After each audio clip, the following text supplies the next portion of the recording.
ربنا يبارك لك يا رب.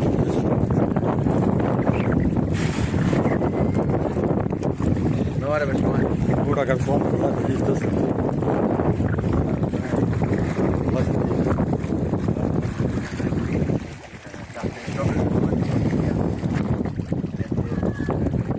ربنا يبارك لك يا رب. لا ما شاء الله، الله ينور عليك يا باشمهندس.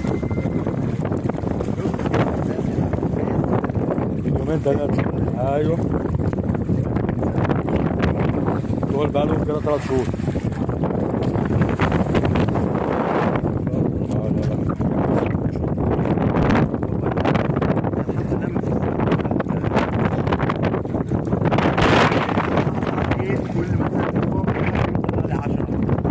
تمام كده يعني ان شاء الله.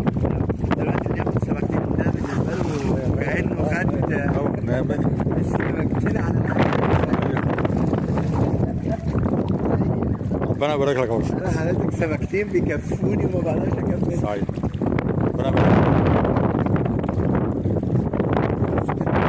كبيره. السلام عليكم ورحمة الله وبركاته. احنا النهارده من عند الباشمهندس محمد مهدي من السنات، بنوريكم هنا تجربة بقى لها أكتر من سنتين معانا. هنا في حوض أسماك، الصرف كله بيروح على المدينة ديت أو الزرع ده كله اللي احنا شايفينه ما شاء الله. طبعا كله هنا زي ما انتم شايفين فاكهة وخضار، كله أورجانيك، مفيش أي سميد خالص. وده باين حتى لو احنا بصينا في النجيلة اللي في بره هنشوف لون الخضار بتاعها شكله ايه، لأن برضه نفس مية السمك هي اللي احنا بنصرف منها عليه. هنا اخترنا سمكة الباسل لأن هي احتياجاتها للأكسجين ومقاومتها لظروف المياه وجودتها بتبقى عالية، فبالتالي هي مفيدة ومجدية في بركة زي دي. بركة زي ديت كده هي عبارة عن 15 في 20 مش أكتر من كده، عمق حوالي 5-6 متر.